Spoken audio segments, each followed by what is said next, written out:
जय माता दी दोस्तों, हमारे YouTube चैनल में आपका हार्दिक स्वागत है। दोस्तों, आज मैं आपको बताऊंगा कि आप किस प्रकार से अपने कुल देवी या कुल देवता को प्रसन्न कर सकते हैं, वो भी एक छोटी सी पूजा करके, एक छोटी सी विधि करके।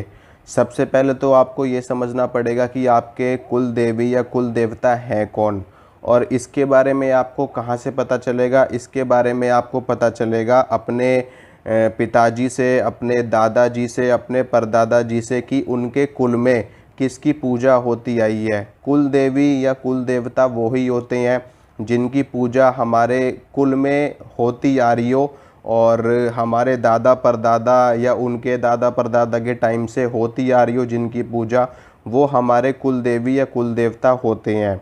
वास्तव में ऐसा भी होता है कि जैसे मान लो आप किसी देवी या किसी देवता की पूजा कर रहे हो, आपके पूजा करने के बाद आपकी जो आने वाली संतान है उन्होंने उनकी पूजा करनी शुरू कर दी, ठीक है। फिर उनकी संतान ने भी उन्हीं की पूजा करनी शुरू कर दी जिनकी पूजा आप करते आ रहे हो। अगर 3-4 पीढ़ी में लगातार किसी देवी या किसी देवता की पूजा होती है, 3 पीढ़ी में बताता हूँ मैं आपको, यानी कि दादा, पिता और पिता का पुत्र, अगर 3 पीढ़ी में किसी भी देवी या किसी भी देवता की पूजा हो गई एक बार, तो वो देवता आपका कुल देवी या कुल देवता बन जाता है। और अगर पूजा कंटिन्यू होती आ रही है तो फिर वो कुल देवी या कुल देवता आपके हमेशा हमेशा के लिए रहते हैं। फिर आपकी आने वाली हर पीढ़ी को, आने वाली हर संतान को, आने वाले वंशज को उनकी पूजा, उनकी साधना करनी ही पड़ेगी। अब बात यहाँ पर ये आती है कि आपके कुल देवी या आपके कुल देवता की पूजा आपके कुल में किस प्रकार से होती है, ठीक है। इसके बारे में आपको आपके कुल से ही पता चलेगा, आपके पिता से, आपके दादा से पता चलेगा। अगर आपकी वहाँ पर जात लगाई जाती है तो आपको जात लगानी पड़ेगी। आपकी वहाँ पे कढ़ाई होती है तो कढ़ाई आपको चढ़ानी पड़ेगी। आपके उनके वहाँ कोई भोग जाता है होली दीपावली पे तो वो भोग जाएगा, या उनके होली दीपावली पे दर्शन किए जाते हैं तो उनके दर्शन किए जाएंगे। अगर वहाँ पर कोई निशान चढ़ाया जाता है, कोई निशान चढ़ाया जाएगा। वहाँ पे कोई जगराता होता है तो कोई जगराता किया जाएगा।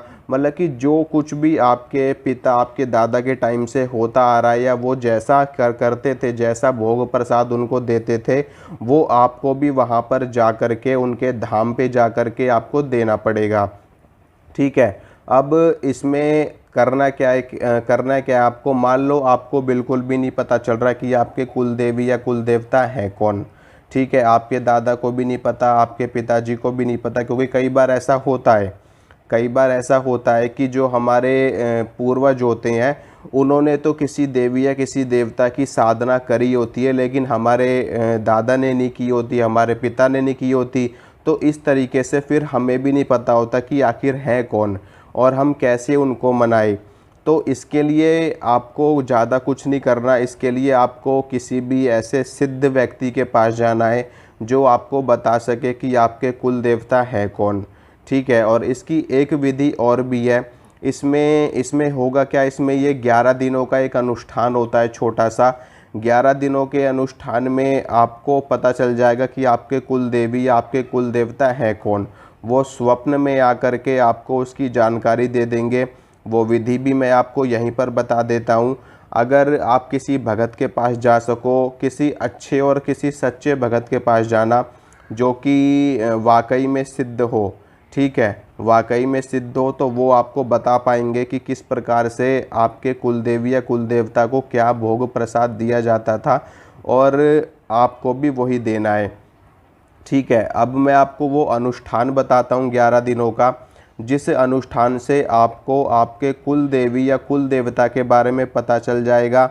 और इस अनुष्ठान में उनको क्या भोग दिया जाता था, अगर उनको वो भोग आपको नहीं देना। कई बार ऐसा भी होता है कि जो हमारे पूर्वज होते हैं, अगर मान लो कोई किसी की कुल देवी माता काली है, ठीक है। माता काली की साधना, तो माता काली की पूजा लोग सात्विक मार्ग से भी करते हैं, दक्षिण मार्ग से भी करते हैं और वाम मार्ग से भी करते हैं, यानी कि तांत्रिक विधि से भी होती है, सात्विक विधि से भी होती है।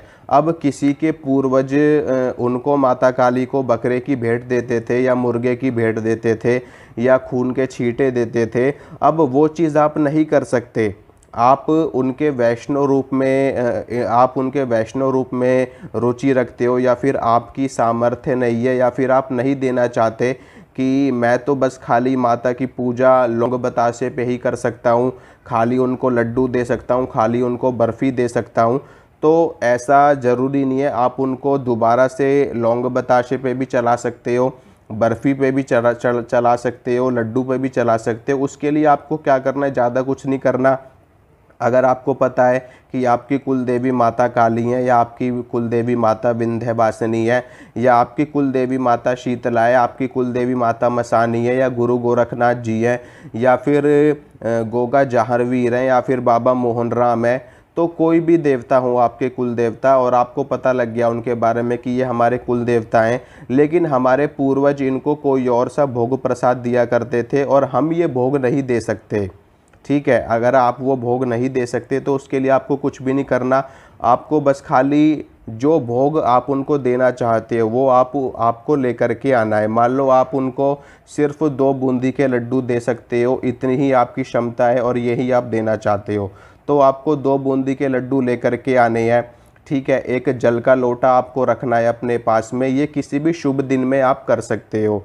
ठीक है, ये जैसे कि होली के टाइम पे आप कर सकते हो, या फिर दीपावली के टाइम पे कर सकते हो, या फिर जो आपके कुल देवता का दिन हो। अगर देवी का दिन है तो आप शुक्रवार के दिन कर सकते हो, अगर गुरु गोरखनाथ जी का दिन है तो आप सोमवार को कर सकते हो, गणेश जी का दिन है तो बुधवार को कर सकते हो, या अगर विष्णु जी का दिन है तो आप बृहस्पतिवार को कर सकते हो, माता काली हैं तो आप शनिवार को कर सकते हो।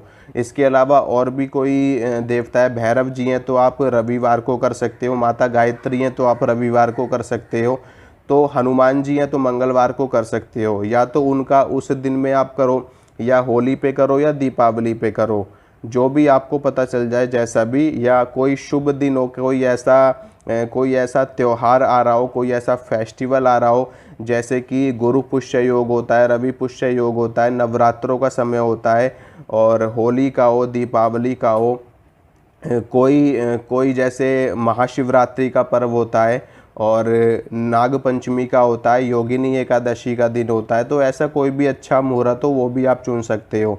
आपको 2 लड्डू ले लेने हैं, एक जल का लोटा ले लेना है, और 11 रुपये या 21 रुपये की अरदास आपको ले लेनी है। ठीक है, 11 रुपये 21 रुपये की अरदास, एक जल का लोटा, और साथ में आपको उपला या कंडा ले लेना है, उसको सुलगा लेना है, आपको उसकी आग बना लेनी है।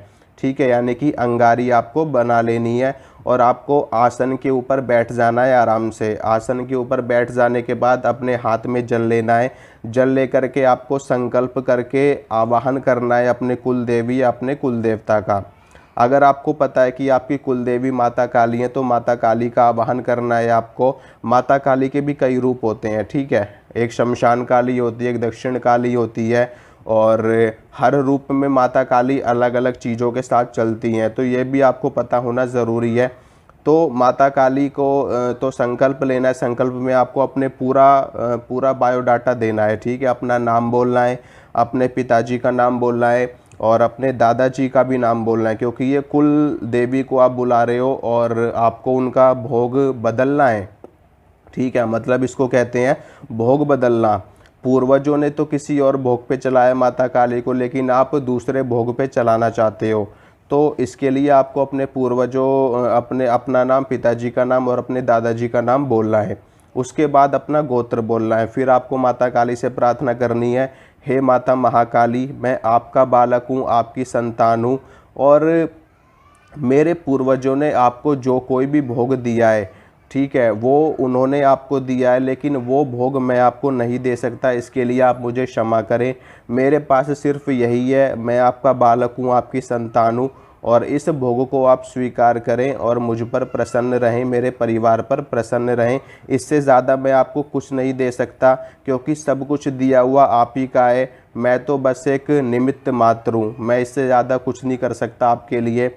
और सिर्फ 2 लड्डू का ही भोग आपको मैं दे सकता हूँ। और उसके बाद उस जो आपने अंगारी बनाई है, जो आपने कंडे की आग बनाई है, उस कंडे की आग पर आपको वो 2 बूंदी के लड्डू उसमें आपको डाल देने हैं, उसमें आपको भोग उनको दे देना है। ठीक है, इतना आपको करना है। इसके बाद फिर आप 2 लड्डू माता काली को शनिवार के शनिवार देते रहो। माता काली आपके ऊपर इतनी प्रसन्न रहेंगी कि आपके सारे काम बनते चले जाएंगे और कहीं कोई बाधा नहीं आएगी, कहीं कोई रुकावट नहीं आएगी। ठीक है, इसके अलावा एक अनुष्ठान और होता है 11 दिनों का, उसमें आपको कुल देवी के बारे में या कुल देवता के बारे में पता चल जाता है। ये तो मैंने अभी आपको भोग के बारे में बताया। अगर आप उनको लड्डू की जगह 5 प्रकार की मिठाई देना चाहते हो तो वो भी आप दे सकते हो। आप लौंग बताशा देना चाहते हो तो वो भी आप दे सकते हो। इसके अलावा आप पंचमेवा देना चाहते हो तो पंचमेवा भी दे सकते हो, जो भी आपकी सामर्थ्य। अगर आप उनको शराब दे सकते हो तो शराब भी आप दे सकते हो इसी तरीके से। ठीक है, कि कई लोग होते हैं जो बोतल चढ़ाते हैं, कोई दिक्कत नहीं, माता काली को चढ़ती है बोतल भी, तो बोतल आप दे सकते हो। उसी अग्नि में आपको उसकी शराब की आहुति डाल सकते हो तो माता काली वो स्वीकार कर लेगी। माता काली मिश्री के दाने भी स्वीकार कर लेती है, माता काली बताशे भी स्वीकार करती हैं, पान पेड़े भी स्वीकार करती हैं, लड्डू भी स्वीकार करती हैं, तो सारी चीज़ें माता काली भी स्वीकार करती हैं। ये हो गया भोग बदलने का तरीका। और अब मैं आपको बताता हूँ 11 दिनों की साधना। इसमें आपको कुल देवी या कुल देवता के सपने में दर्शन हो जाएंगे, उनके बारे में आपको पता चल जाएगा। अगर आपको नहीं पता, आपके पिताजी को भी नहीं पता, आपके दादाजी को भी नहीं पता, तो आपको करना क्या है कि एक अनुष्ठान करना है 11 दिनों का। इस अनुष्ठान में आपको 11 दिनों तक ब्रह्मचर्य का पालन करना है, 11 दिनों तक ज़मीन पे सोना है आपको, और 11 दिनों तक सात्विक भोजन आपको लेना है, यानी कि आपके भोजन में प्याज लहसुन भी नहीं होना चाहिए। ठीक है, ये आपको परहेज़ रखना है। और अगर आप एक समय भोजन करो तो और भी ज़्यादा अच्छा है, नहीं तो अगर आप एक समय भोजन नहीं कर सकते तो आप 2 टाइम भी भोजन कर सकते हो, लेकिन भोजन आपको बिल्कुल हल्का लेना है, बिल्कुल लाइट लेना है, थोड़ा थोड़ा लेना है, पचने वाला, आसानी से पचने वाला भोजन आपको लेना है, ताकि आपको आपकी साधना में कोई दिक्कत ना आए। ठीक है, उसके बाद आपको क्या करना है कि आपको प्रसाद उनका लगाना है, एक जल का लोटा रखना है, एक कलश आपको स्थापित करना है। कलश की स्थापना कैसे, जैसे नवरात्रों में आप लोग करते हो, बिल्कुल वैसे ही कलश की स्थापना करी जाएगी। कलश की स्थापना करनी है और रोज़ एक जल का पात्र रखना है, उस जल के पात्र में थोड़ा सा गंगा जल आपको डालना है और प्रसाद आपको रखना है, प्रसाद रखना है। और एक देसी घी का दीपक आपको जला करके रखना है, अखंड। ठीक है, ये अखंड दीपक जलेगा 11 दिनों का, क्योंकि कुल देवी या कुल देवता और एक चीज़ और है कि कोई भी शक्ति, कोई भी देवी या कोई भी देवता अंधकार में नहीं आते, वो हमेशा प्रकाश में ही आते हैं। तो आपको अखंड दीपक जलाना है 11 दिनों तक देसी घी का। ये अखंड दीपक आपको जलाना है और वहीं पर आपको सोना है, ज़मीन पे ही।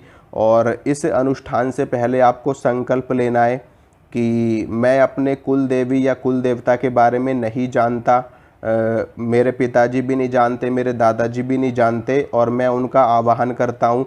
जो कोई भी शक्ति मेरे कुल में, मेरे पूर्वजों में पूज रही है, या जो कोई भी शक्ति हमारे पूर्वजों से चली आ रही है, मैं उनके दर्शन करना चाहता हूँ, ताकि मैं आपकी सेवा कर सकूँ, आपकी साधना कर सकूँ और आपको पूज सकूँ। और इस तरीके से आपको अपना नाम, पिताजी का नाम, जैसे मैंने अभी पहले बताया वैसे ही आपको सब कुछ बोलना है और उनका आवाहन करना है संकल्प लेकर के, और वो जल ज़मीन पे छोड़ देना है। ठीक है, इसके बाद आपको जिस मंत्र का जाप करना है रुद्राक्ष की माला से, वो मैं आपको बताता हूँ। रुद्राक्ष की माला आपको ले लेनी है। रुद्राक्ष के नीचे आपके आसन होना चाहिए, सिर के ऊपर आपके कपड़ा होना चाहिए, और उसके बाद माला लेकर के ओम श्री कुल देवताभ्यो नमः, इस मंत्र का आपको जाप करना है।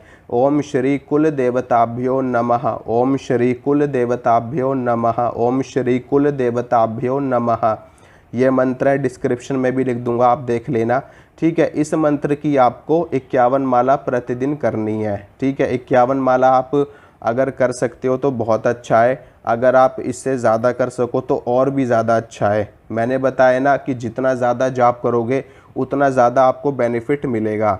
तो अगर आप 51 माला से ज़्यादा कर सकते हो तो भी अच्छा है, अगर 51 माला कर सकते हो तो भी अच्छा है, अगर 51 माला भी नहीं कर सकते तो 21 माला तो करनी ही करनी है, इससे कम नहीं चलेगा इसमें। इतना आपको करना है और ये जाप आपको रात्रि काल में ही करना है, ठीक है। सूर्यास्त होने के बाद ही, सूर्यास्त होने के बाद ही आपको जाप करना है इसमें। बाकी पूरे दिन आप बाकी पूरे दिन आप कुछ भी करो, कोई दिक्कत नहीं है, लेकिन थोड़ा सा अपने स्वभाव में आपको परिवर्तन ज़रूर रखना है। अपने स्वभाव में परिवर्तन रखने का मतलब ये है कि गाली गलौज नहीं करनी है, किसी से लड़ाई नहीं करनी, किसी से गुस्सा नहीं करना। 11 दिनों तक बिल्कुल संयम के साथ आपको रहना है और कम बोलना है, कम भोजन करना है।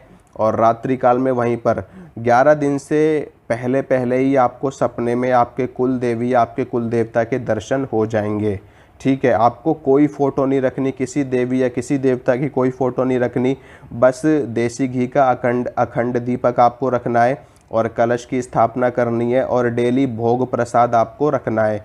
प्रसाद आपका जो दिल करे आप वो उनको चढ़ा सकते हो, फिर बाद में यही प्रसाद उनको आप उनके दिन पे या होली या दीपावली पे आप उनको दे सकते हो।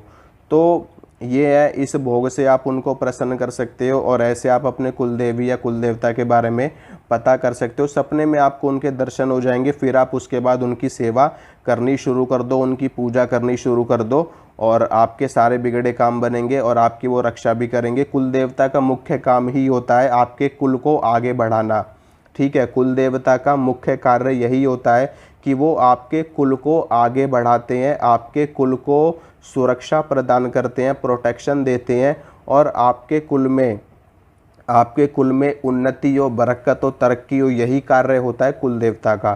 तो इस तरीके से आप अपने कुल देवता को भी पहचान सकते हो और उनको जो भी आप भोग प्रसाद देना चाहोगे उसी से वो राजी हो जाते हैं, उसी से प्रसन्न हो जाते हैं। बस शर्त ये होती है कि जो आपने दिन समय वार चुन रखा है उनकी सेवा का, उस वक्त आपको उनकी सेवा ज़रूर करनी है, ठीक है।